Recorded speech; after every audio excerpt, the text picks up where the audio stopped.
तो आइए अब हम लोग समझते हैं श्वसन अंग को कि जो भी जीवधारी है इस सृष्टि पे, सभी जीवधारी के अंदर श्वसन अंग पाया जाता है, जिससे कि वह सांस को अंदर ग्रहण करता है और जो भी बाहर निकालना होता है कार्बन डाइऑक्साइड या कुछ भी, तो उसे बाहर निकालता है। तो सांस लेना और छोड़ना, सांस लेना और छोड़ना, इसी को हम लोग जो जिस अंग द्वारा ये क्रिया करते हैं उसी को हम लोग बोलते हैं श्वसन अंग। क्या बोलते हैं?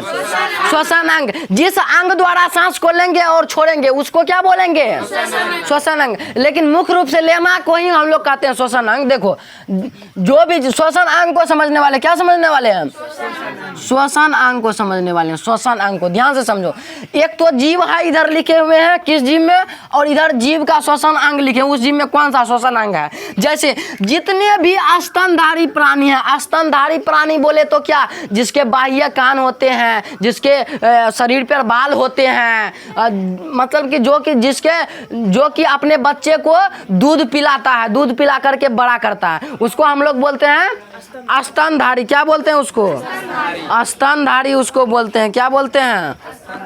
स्तनधारी। स्तनधारी समझ में आया? जो भी अपने बच्चे को दूध पिलाते हैं उसको स्तनधारी कहते हैं। क्या कहते हैं? जैसे गाय हो गया, कुत्ता हो गया, बिल्ली हो गया, मानव हो गया, और भी कई सारा जीव है जो सब क्या करता है, अपने बच्चे को दूध पिलाता है। तो इसी को हम लोग बोलते हैं स्तन। जिसमें स्तन होता है, समझ रहा है, जिसमें स्तन होता है उसको स्तनधारी जीव। अच्छा बताओ, स्तन किस में होता है, महिला में कि पुरुष में?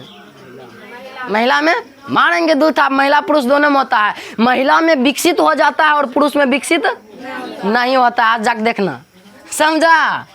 ठीक ठीक। तो स्तनधारी जीव कौन सा भाई, समझ गया? इसमें किस चीज के द्वारा श्वसन होगा? तो फेफड़ा या लंग्स के द्वारा श्वसन होगा। किसके द्वारा? हम तुमको फेफड़ा बताए थे ना, चित्र बताए थे ना, उसमें 2 फेफड़ा दिखाए थे। फेफड़ा के द्वारा सांस लिए, अब छोड़ेंगे डायफ्राम के द्वारा। फेफड़ा का ही एक अंग है डायफ्राम, सॉरी श्वसन तंत्र का एक अंग है डायफ्राम, ठीक ना। तो सांस लिए कौन चीज से? फेफड़ा से लिए ना, ठीक। समझ में आया? श्वसन अंग कौन चीज हो गया? ये सब जीव का फेफड़ा। मानव हो, कुत्ता, बिल्ली, सब का श्वसन अंग कौन चीज है? फेफड़ा हो गया। कौन चीज हो गया भैया? फेफड़ा। समझ में आया? हाँ, मानव 2 मुख का फेफड़ा लगभग सांस छोड़े, देखा मरते ध्यान से। कीट, छोटे मोटे जो जीव होते हैं, कीट पतंग, मतलब कि छोटे कीट, कीड़े मकोड़े, कौन चीज सांस लेता है? तो ये सीधा श्वास नली से लेता है सांस। इसमें सीधा ट्रेकिया लगा रहता है, जो अपन शरीर के अंदर रहता है, इसके शरीर पर रहता है ट्रेकिया, मार देते खिंच खिंच, मतलब समझा?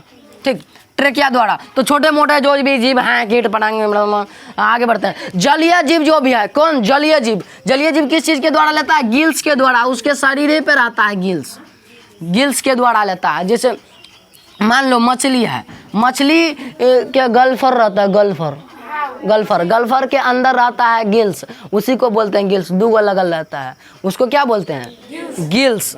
और उसी के द्वारा वो सांस लेता है। सांस में क्या लेता है? वो जल में क्या रहता है? जल में क्या रहता है? H2O रहता है। तो 2 हाइड्रोजन रहता है और 1 ऑक्सीजन रहता है। तो 1 ऑक्सीजन ले लेता है, 2 हाइड्रोजन बाहर छोड़ देता है, समझा? तो जल का सूत्र नहीं पता है भैया? हो, जल का सूत्र होता है H2O। तो H2O में से 2 जो जल का अणु है, ये क्या है? जल का अणु है, सॉरी, हाँ, हाइड्रोजन का 2 अणु है, 1 ऑक्सीजन का अणु।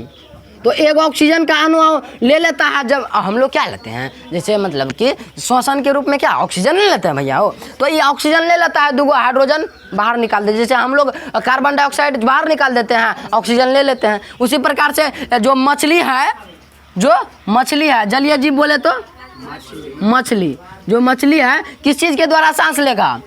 गिल्स के द्वारा लेगा। गिल्स के गिल्स उधर रहता है ना, 2 अथी बाहर से लगल हुआ है, पर कौन सी कहता है? गल्फर। वो उसके नीचे में लगल रहता है गिल्स, उसके ठीक साइड बगल, उसके बगल में, और उसी को कहते हैं गिल्स। और गिल्स के द्वारा H2O लेता है, और उधर से H2O में जो जितना था ऑक्सीजन था वो ले लिया, H2 निकाल दिया, वो ले लिया ऑक्सीजन, H2O लिया, H2 बाहर निकाला, ऑक्सीजन अंदर रख लिया, H2 बाहर निकाला, ऑक्सीजन अंदर रख लिया। यही क्रिया चलते रहता है किसमें? जितने भी जलीय जीव हैं, समझा? जो जल में रहता है। अब देखो मेढक जल में भी रहता है, बाहर में भी रहता है, इसका अलग अलग अवस्था है। तो तीनों अवस्था जानते हैं। जब बच्चा रहता है मेढक, जब बच्चा रहता है तो चाहे पानी में रहे या बाहर में रहे, तो ये गिल्स से लेता है। कौन चीज से लेता है? गिल्स। समझा दिए कौन सी होता है? ठीक। लेकिन जब जवान होता है, मेढक में फेफड़ा भी होता है, यो बात ध्यान रखना। लेकिन जब मेढक जवान होता है तो जब भूमि पर रहता है मेढक और पानी दोनों पे कौन चीज लेता है? फेफड़ा से लेता है। कौन चीज से? फेफड़ा से। फेफड़ा तुम लोग को पता है? ठीक। भूमि के अंदर जब रहता है त्वचा से लेता है। कौन चीज लेता है? त्वचा ही त्वचा है और त्वचे से ऐजे से ले लेता है सांस। बस हो गया यहीं से। इसमें यही लगल रहता है सब चीज क्रिया। समझाओ भैया? ठीक है। तो ये है क्रिया, ये है श्वसन अंग। जो जीव है उसका जो श्वसन अंग है